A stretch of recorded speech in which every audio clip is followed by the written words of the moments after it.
Hey everyone, आज की जो वीडियो है वो आपके लिए बहुत ही हेल्पफुल होने वाली है क्योंकि मैं आपके लिए लेकर आई हूँ क्लास 9 की syllabus update that is released by NCERT. ये आपको एनसीईआरटी की वेबसाइट पर भी मिल जाएगा। आप उसमें एनसीईआरटी की वेबसाइट को ओपन करेंगे तो वहाँ पे आपको जो सिलेबस का जो ड्राफ्ट है वो मिल जाएगा। तो ये है हमारा detailed syllabus for secondary stage that is for phase 1।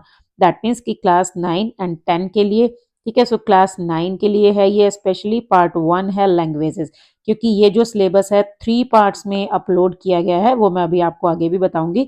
तो अभी हम पार्ट 1 की बात कर रहे हैं जो कि है लैंग्वेजेस से रिलेटेड। इसमें 4 लैंग्वेज हैं, हिंदी, इंग्लिश, संस्कृत एंड उर्दू।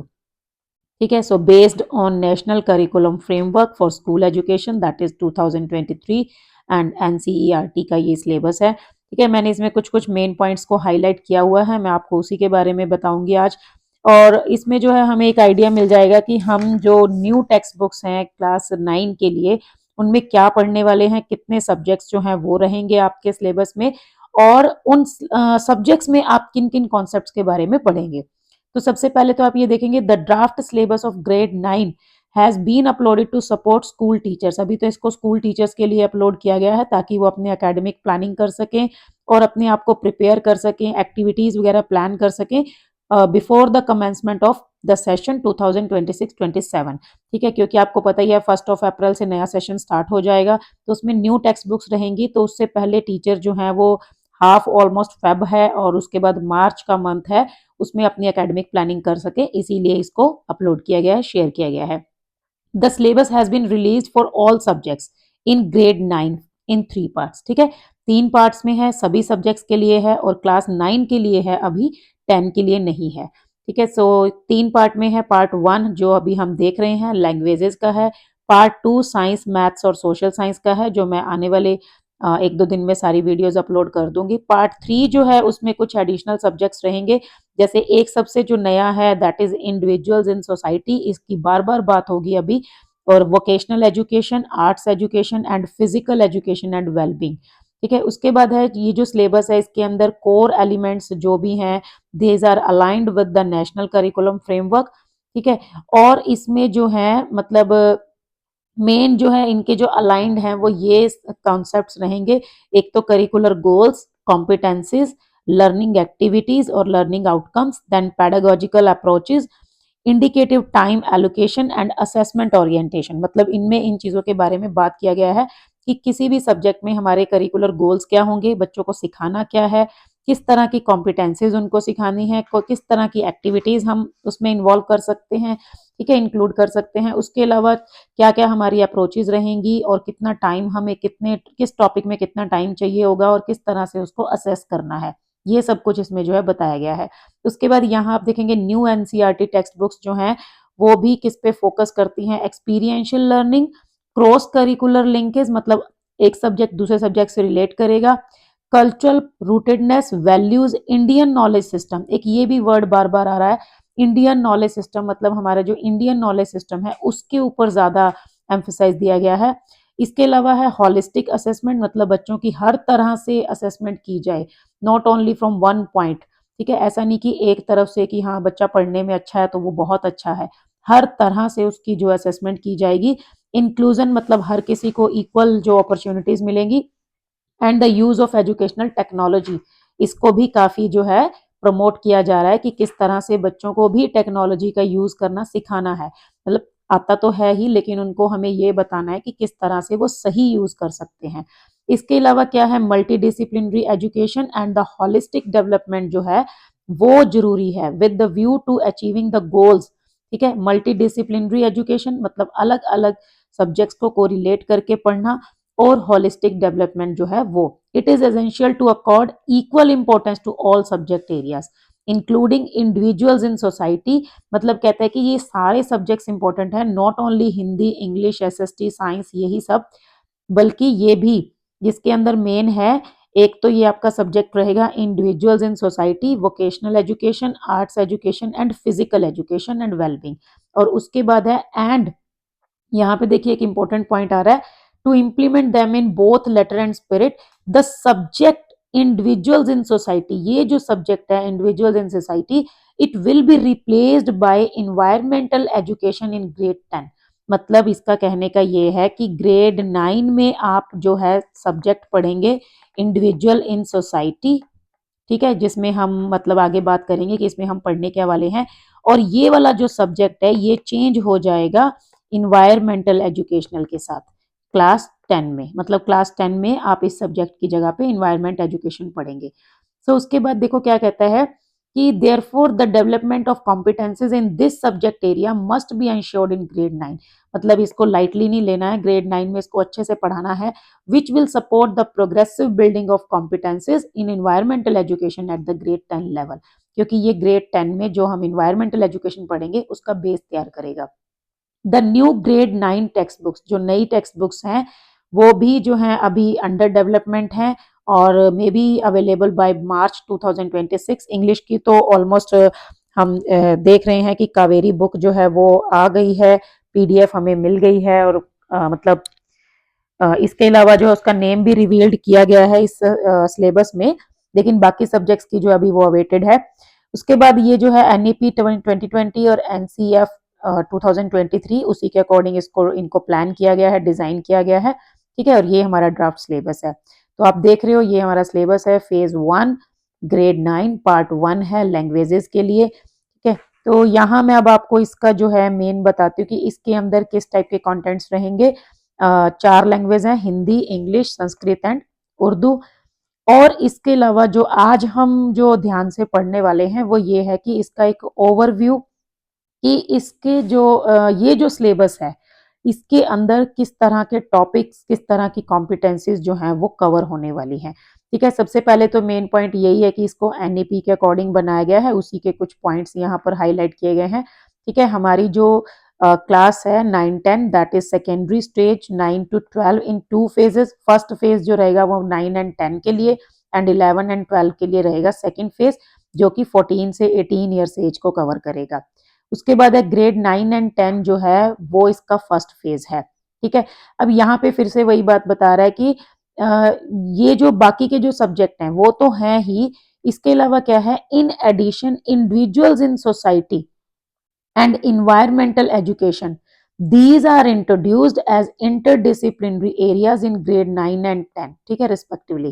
9 में ये और 10 में environmental education, enabling students to apply ethical and moral reasoning to public issues and environmental concerns, ठीक है। अब ये जो है आज के टाइम की डिमांड है कि बच्चों में मॉरल वैल्यूज कम होती जा रही हैं। इसके अलावा क्या है कि वो इन्वायरमेंट की जो इम्पोर्टेंस है उसको नहीं समझते हैं, है ना। तो वो चीजें सिखाने के लिए, उन चीजों के लिए लोगों को अवेयर करने के लिए इन दोनों सब्जेक्ट्स को इंक्लूड किया गया है। उसके बाद अगर हम देखेंगे, मैं ज्यादा डीपली नहीं इसको करा पाऊंगी क्योंकि वीडियो बहुत लंबी हो जाएगी। इसके अलावा जो है असेसमेंट है, असेसमेंट किस हिसाब से डिजाइन की गई है, assessment design that plays an important role in shifting the focus from, मतलब जो हमारी असेसमेंट है उसका जो टारगेट है वो सिर्फ कंटेंट रिटेंशन नहीं होना चाहिए, बल्कि conceptual understanding, analysis, synthesis, and fluency in the inquiry method. It also recommends board examination in grade 10 to assess competencies defined in the learning standards included in NCF SE 2023 for each curricular area with multiple examination cycle and certification, ठीक है। मतलब सिर्फ ये नहीं है कि हाँ आपने क्वेश्चन के आंसर्स अगर क्रैम कर लिए तो हो गया। मतलब ये है कि जो असेसमेंट है वो इस हिसाब से डिजाइन की जानी चाहिए, इस हिसाब से होनी चाहिए कि बच्चों की अंडरस्टैंडिंग को चेक किया जाए, उनकी एनालिसिस जो है वो चीजें चेक की जाए, ना कि सिर्फ एक की याद कर लिया और 10 सेंटेंस वो जो है दोबारा से रिक्रिएट कर दिए, no. So these learning standards and the processes associated with them, for example, the flow down from aims of education to learning outcomes are central, ठीक है, to ensure alignment and integration of the different components of the design and practice of curricula so that our school education achieves what we want for our children।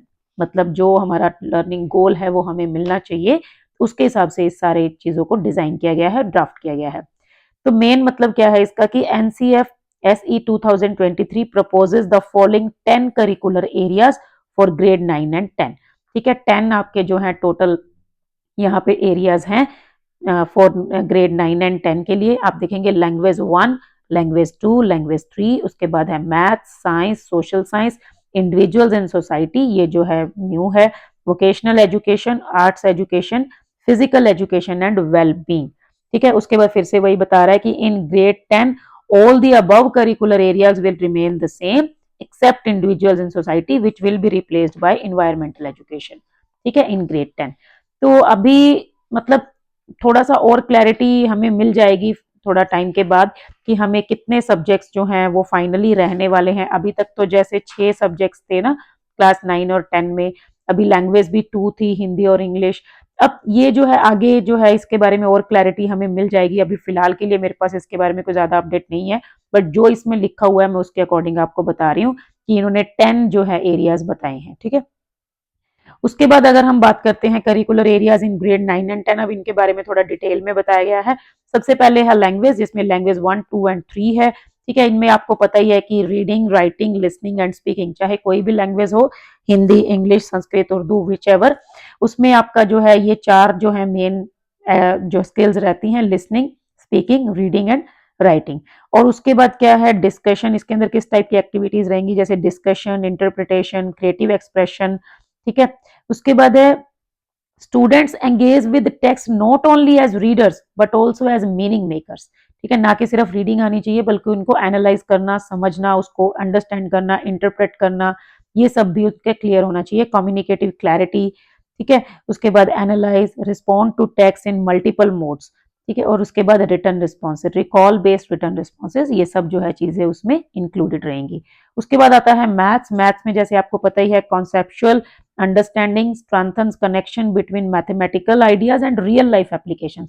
जैसे अगर हमने कोई भी mathematical concept सीखा उसको real life में कैसे use करना है, जैसे कि वो आपके जो केस स्टडी बेस्ड जो क्वेश्चंस आते हैं वो रियल लाइफ से रिलेट करते हैं ना, तो वो चीजें कैसे होंगी वो सिखानी है बच्चों को। इसके अलावा क्या रहेगा, रीजनिंग और number system and algebraic thinking, geometric measurement, data handling. ठीक है, emerging domains appropriate to learners developmental level. इसके अलावा जो है पेडागोजी में क्या है, एक्सप्लोरेशन है, problem pausing, logical reasoning, representation, verification through activities, real world contacts and collaborative work rather than mechanical processes. ठीक है, मतलब एक अच्छे तरीके से प्रोजेक्ट्स बेस्ड और प्रैक्टिकल्स एंड रियल लाइफ से कोरिलेट करके हमें जो है चीजों को सिखाना है। उसके बाद क्या है, जैसे नेक्स्ट है साइंस है हमारा। साइंस के अंदर साइंटिफिक जो अंडरस्टैंडिंग वो रहेगी bye linking observation, experimentation, explanation and everyday experiences. Same वैसे ही मतलब हमें क्या है, मेन जो पर्पज है वो हमारा यही है कि हमारी नॉलेज को हमने रियल लाइफ के साथ लिंक भी करना है। The content spans key themes in physical, chemical, biological, and environmental sciences, enabling learners to recognize patterns, processes, and interrelationships in the natural world. Pedagogy emphasises inquiry, investigation, practical work. अब देखो science में क्या होता है, science में सिर्फ practicals ही सबसे ज्यादा इंपॉर्टेंट है ना, एक्सपेरिमेंट्स। तो ये चीजें जो है उनको इंक्लूड करना है, inquiry, investigation, practical work, demonstration, field based observation and opportunities to ask questions and construct explanations. उसके बाद जो है इसमें learners are encourage to connect science with local context, technology and environment and responsibly use resources. Assessment जो है वो किस पे रहेगी, कॉन्सेप्चुअल अंडरस्टैंडिंग पे, इंक्वायरी प्रोसेसेस पे, interpretation of evidence, reasoning and the ability to communicate explanations rather than an memorisation of facts.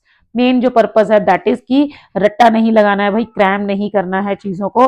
बच्चों को सिर्फ ये नहीं कि उनको आंसर्स रिक्रिएट करने आते हों बस, बल्कि उनकी जो है अंडरस्टैंडिंग होनी चाहिए, उनको समझ आना चाहिए कि उनको क्या पढ़ाया गया, उनको उनको वो जनरल लाइफ में, अपनी रियल लाइफ में कैसे उसको इंप्लीमेंट कर सकते हैं। ठीक है, साइंस है तो एक्सपेरिमेंट्स, प्रैक्टिकल्स, मैथ्स है तो भी उसमें मतलब एनालिसिस, इंटरप्रिटेशन, ये सब। ऐसे ही लैंग्वेजेस में भी, मतलब लैंग्वेज में भी अगर कुछ जो है लैंग्वेज बेस्ड अगर कुछ लिखा गया है तो उसके अंदर उसका मीनिंग क्या है, उसका इन डेप्थ जो है एनालाइज हम कैसे कर सकते हैं, वो सब बच्चों को सिखाना है। सोशल साइंस में भी सेम वैसा ही है, जैसे historical, geographical, economics, civic and social perspective that helps learner interpret society and public life with sensitivity and critical awareness. ठीक है, जो भी चीजें हम पढ़ते हैं साइंस में, सोशल साइंस में, वही चीजें हैं, लेकिन थोड़ा सा ब्रॉडर कॉन्सेप्ट में इनको बताया जा रहा है यहाँ पे उसके बाद क्या है, जैसे किस टाइप की पेडागोजीज रहेंगे, discussion, interpretation of sources and narratives, case based learning, mapping activities, reflective engagement and contemporary issues.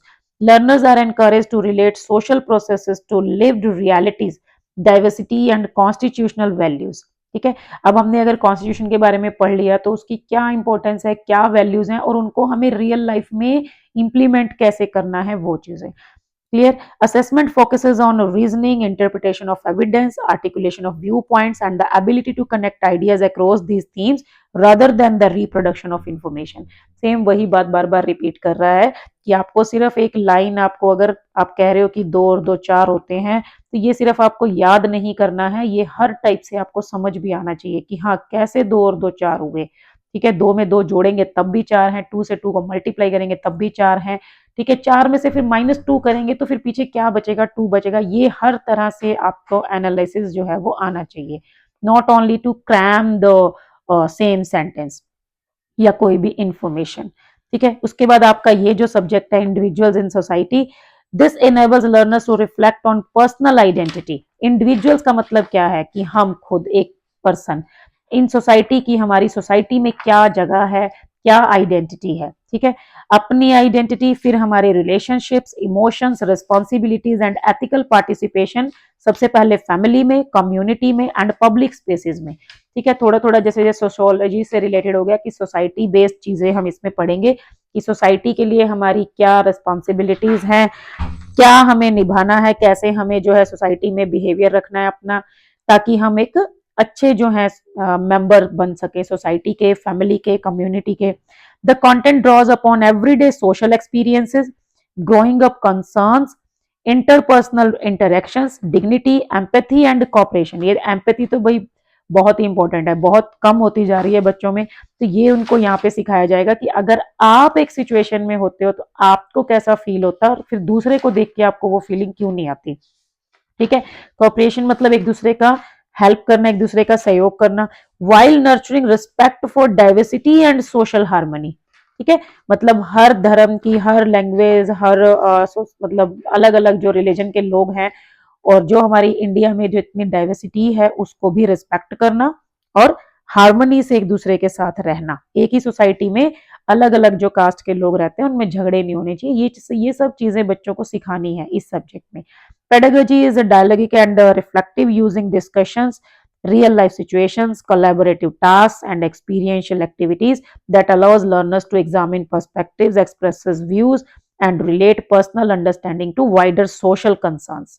ठीक है, सोशल कंसर्न्स मतलब कि सोसाइटी रिफॉर्मर्स जो जैसे सोचते हैं उस तरह से हमें भी अपनी सोसाइटी के बारे में सोचना है।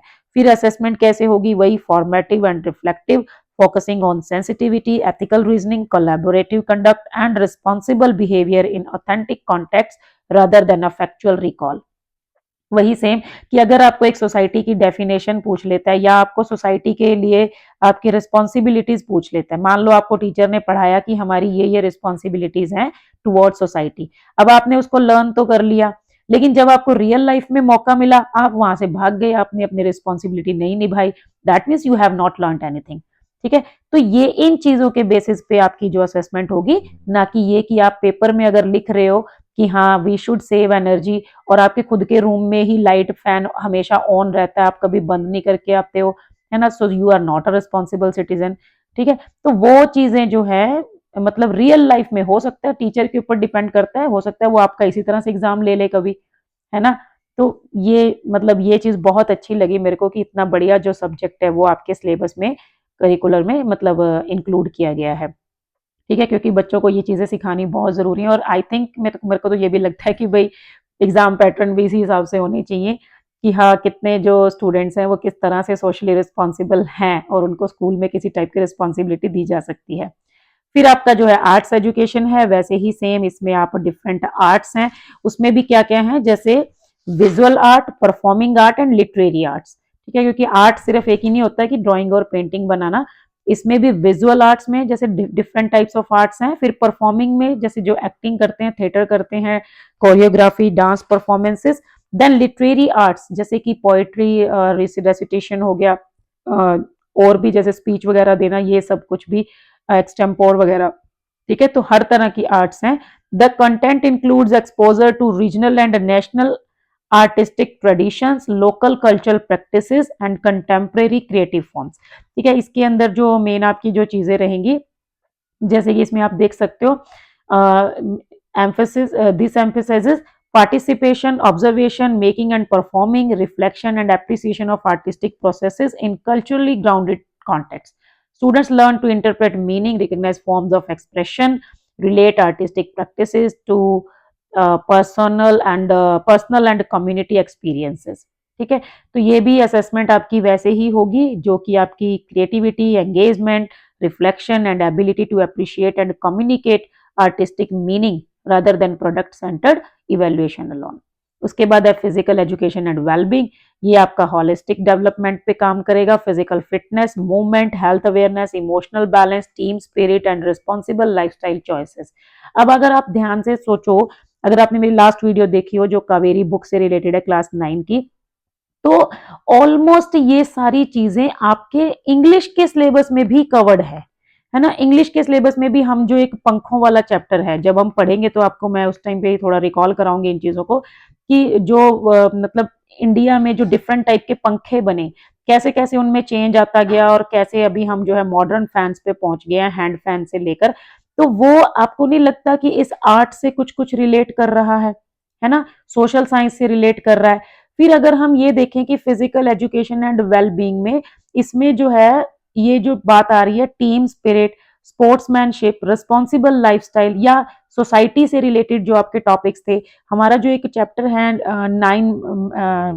9 गोल्ड मेडल, कुछ ऐसा नाम है पोएम का, जिसमें जो है मतलब बच्चों ने जो क्या किया था, 9 एथलीट्स ने, कि एक एथलीट को हेल्प की, है ना, जीतने की बजाय कंपटीशन छोड़कर उन्होंने स्पोर्ट्समैनशिप दिखाई, तो वो भी इन चीजों से रिलेट करता है। ऐसे ही हमारा पोर्ट मेकर चैप्टर है ना, वो भी जो है ट्रेडिशनल इंडियन ट्रेडिशनल सिस्टम से रिलेट करता है। तो जो आपके टॉपिक्स जो कवर किए गए हैं हर बुक में, उनमें इन सब चीजों को ध्यान में रख के जो है उनको प्लान किया गया है। मतलब क्या है कि आपको हर तरफ से सेम चीजें जो हैं वो सीखने को मिलेंगी, not only in a special subject. उसके बाद देखो जैसे इसमें क्या है, इसमें physical activities, games, sports, movement, skills, safety awareness, health awareness, perspectives on wellbeing, ये सब कुछ तो आपको वैसे भी पता ही है कि फिजिकल एजुकेशन में हम यही सब चीजें पढ़ते हैं। ठीक है, और उसके बाद क्या है, self discipline, goal setting, cooperative play, ये सब कुछ हो गया। उसके बाद once physical and emotional state, learners engage in individual and group activities, ठीक है, that nurture resilience, self confident and positive social interaction. देखो यहाँ पे भी सोसाइटी की भी बात कर रहा है, क्योंकि जब हम कोई गेम या कोई स्पोर्ट में पार्टिसिपेट करते हैं, so not only as individual, ठीक है, उसमें भी हमारी टीम स्पिरिट जो होती है वो एक सोसाइटी में ही हमारा बिहेवियर दिखाती है। असेसमेंट फोकस ऑन पार्टिसिपेशन, अब इसमें भी देखो असेसमेंट क्या है, not only rather than competitive ranking alone, कि सिर्फ ये नहीं कि आपने रेस जीती और आप फर्स्ट आ गए और आप अपने फेलो जो उसमें जो पार्टिसिपेंट्स थे उनको गिरा के धक्का मार के फर्स्ट आ गए, तो फिर आप में स्पोर्ट्समैनशिप थोड़ी हुई। तो आपकी जो असेसमेंट है वो किसके बेसिस पे होगी, participation, effort, collaboration, responsible behaviour and personal progress rather than competitive ranking alone. ठीक है, ये नहीं कि आप फर्स्ट हो तो गोल्ड मेडल आपका हो गया तो आप सबसे बेस्ट हो सकता है कि आपसे कोई और बेस्ट हो लेकिन चाहे वो किसी और रैंक पे हो। उसके बाद लास्ट हमारा है vocational education. This is at the secondary stage introduces learners to work centred knowledge, skills and value link to local context, livelihoods and emerging economic opportunities. The content includes awareness of vocational domains, foundational technical skills, safe work practices and appreciation of the dignity of labor. सबसे important इसमें यह है कि dignity of labour, कोई भी काम छोटा बड़ा नहीं होता, ये भी इसमें जो है आपको सिखाया जाएगा। Pedagogy is experiential. अब देखो आपको अगर इलेक्ट्रिकल वायर के बारे में कुछ सिखा रहे हैं, पढ़ा रहे हैं, तो एक अलग चीज है, लेकिन उसमें उसमें एक्सपीरियंस जो है वो आपका होना चाहिए। तो आपकी जो लर्निंग रहेगी वो एक्सपीरियंस बेस्ड रहेगी, activity oriented, involving hands on task, मतलब आप खुद अपने हाथों से काम करके उन स्किल्स को सीखेंगे। Community linkages, observation of work processes and reflective engagement with real world situations. Assessment is based on, अब इसमें भी असेसमेंट कैसे होगी, on the basis of performance in task, application of skills, problem solving, collaboration and responsible work behavior. With emphasis on authenticity and relevance. ठीक है, genuine आपका जो response रहेगा वो काउंट होगा, ना कि ये कि सिर्फ आपने कुछ भी क्रैम किया और हो गया। ठीक है, तो असेसमेंट के लिए बहुत अच्छी स्ट्रैटेजीज जो हैं वो बनाई गई हैं और नई नई चीज़ें इंक्लूड की गई हैं। उसके बाद तो बस ये तो आपको क्रॉस कटिंग थीम्स बताया गया, जैसे इंडिया कल्चर के बारे में हम पढ़ेंगे, नॉलेज एंड ग्लोबल पर्सपेक्टिव्स। ठीक है, इंडियन नॉलेज सिस्टम के बारे में पढ़ेंगे। उसके बाद अगर आप देखेंगे तो मेन वही है कि इसमें हमें किस किस चीज़ों के ऊपर स्ट्रेंथन करने की जरूरत है। Strengthen the values of ethical citizenship, social responsibility, sensitivity to community life, inclusion. ठीक है, इंक्लूजन मतलब सबको इंक्लूड करना, remains a foundational principle across curriculum. उसके बाद जो है देखो, drawing of Indian knowledge system, source of concepts practices as rich source of concepts practices and world views across domains, enabling students to appreciate indigenous intellectual traditions। मतलब हमारी जो हाथ से मेहनत करके जो हम चीजें बनाते हैं, जो हमारी ट्रेडिशंस हैं, उनको भी रिस्पेक्ट करना। उसके बाद है modern disciplinary knowledge and engage them with through inquiry, reflection and critical understanding. ठीक है, as part of their holistic development in grades 9 and 10।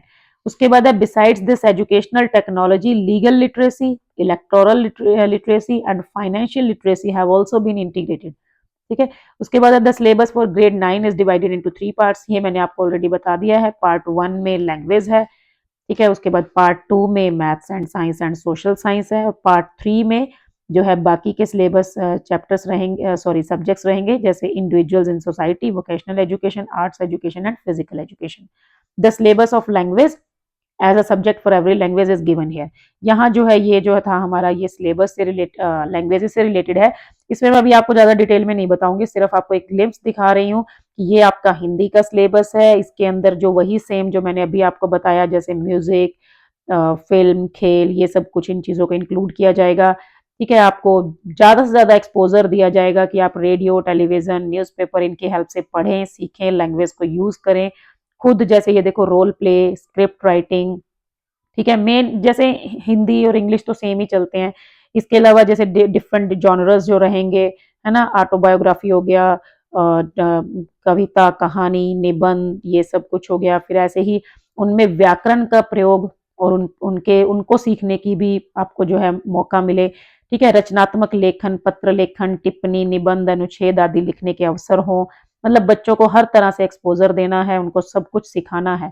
इसके अलावा ये जो है आपकी कुछ करिकुलर गोल्स हैं। ठीक है, वही सेम जैसे हम इंग्लिश में थे वैसे ही यहाँ पर है। इसमें मेरे को जो एक मेन पॉइंट लगा वो मैं आपको दिखा देती हूँ कि आपकी जो बुक्स हैं। ठीक है, ये देखो यहाँ पर ये दिया हुआ है कि पाठ्य सामग्री में क्या रहेगा। माध्यमिक स्तर कक्षा 9 और 10 के लिए विद्यार्थियों की रुचि, योग्यता तथा स्तरानुकूल सर्वांगीण विकास, वही होलिस्टिक डेवलपमेंट की दृष्टि से जो पाठ्य सामग्री है वो तैयार की जाएगी। नंबर 1 तो है कक्षा 9 और 10 के लिए एक एक पाठ्य पुस्तक होगी अलग अलग। ठीक है, जिसमें क्या होगा, काव्य और गद्य से रिलेटेड 12 से 15 पाठ होंगे।